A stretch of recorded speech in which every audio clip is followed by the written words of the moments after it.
The exercise that isolates the rider's leg at the girth and isolates the horse's same hindquarter, which is going to make it become inside, is the turn around the forehand. This is a turn from the halt. Mastering these natural aids, and in this case, the leg at the girth, it does take practice. It isn't sufficient to know the aids. It is also necessary to be masters of them. Green riders, often when they're ordered to act with the right leg alone, for example, the left leg nearly always flies outwards in equal amount as the right leg acted inwards. This is just one example to give you an idea of the great amount of detailed physical work, the great amount of practice necessary to control the muscles so as to enable the rider to employ them for a definite useful purpose according to his own will. This speaks to independent aids and independent use of body parts, and it is also true for the horse. Without dwelling upon the causes of what is commonly called awkwardness, it's seen that the role of the instructor includes the bringing about and multiplying of the occasions in which the green rider has for using proper aids correctly. This will train the rider first employing the natural aids singly, then in specific combinations, and then in rapid succession. It's just a matter of practice, and this is something that most riders do not seem to be willing to do. Now we're going to be talking specifically about the leg at the girth. The leg at the girth should cause the hindquarters of the horse on that same side to act. We want to train it so that only that hindquarter on that same side acts. That means the rider has to isolate his aid, and he has to teach the horse to isolate the effect of that aid.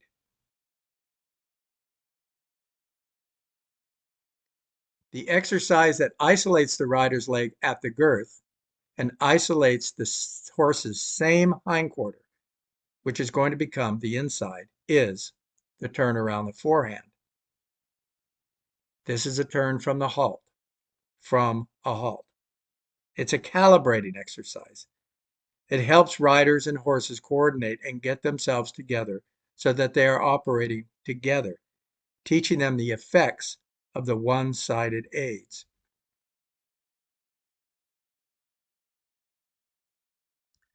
First of all, the horse being on the bit, the rider's weight is transferred to the inside. So the horse is then engaged and flexed a little bit that direction, and the rider shortens his inside rein, commensurate to the amount of engagement that the horse yields, and then the inside leg at the girth, in this case the right leg, is applied, causing the horse's right hindquarter, step by step. So it's leg on, off, step by step around the forehand until the turn is completed. The horse's inside leg should cross in front of the outside one. The cause and effect becomes more and more refined as we go along, as we practice, and it will make a schooled leg. The leg lives at the girth. It's under the base of support. How the leg should be positioned depends on what it must do. That is the case for everything about our position, what it should be. What it should be is what it must do.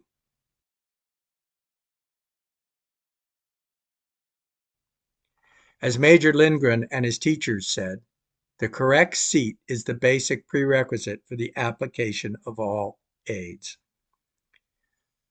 The rider's leg is basically responsible for informing the horse's hindquarters on that same side. Literally, our body, our position, is the delivery instrument in the system of the aids, and to perfect our position, we're always going to train its function. Function informs form. Function over form. Literally, our position, our body, is the delivery instrument in the system of the natural aids. The aids and their efficacy, their effect in the riding system, will always check our position.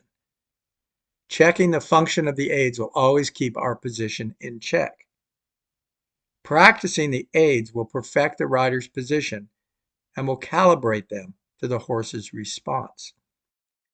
We are never going to be using aesthetics to design our position. We're always going to use the function of the aids to perfect position. Literally, our position, our body, is the delivery instrument in the system of the aids. Major wanted quarter and half turns on the forehand. He used it in almost every training situation, all the way up to Grand Prix. Whenever the horse doesn't pay attention to or respect the rider's inner leg at the girth, the turn on the forehand, it checks the horse's attention for leg at the girth. And so in every corner of a 15-meter square, the rider performs a quarter turn on the forehand.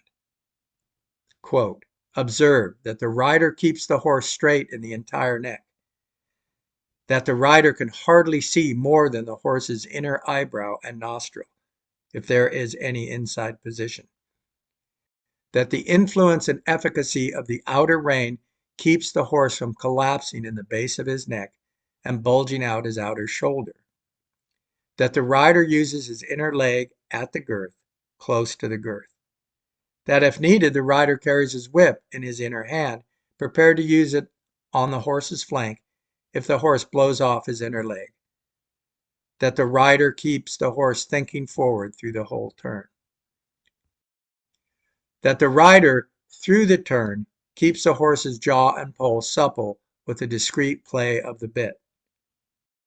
Thus the rider has the feeling of bringing tension and resistance out of the horse, like wringing a wet sponge at the sink.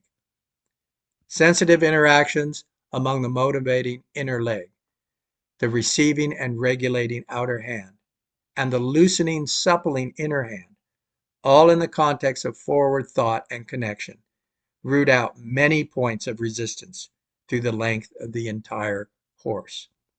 End quote.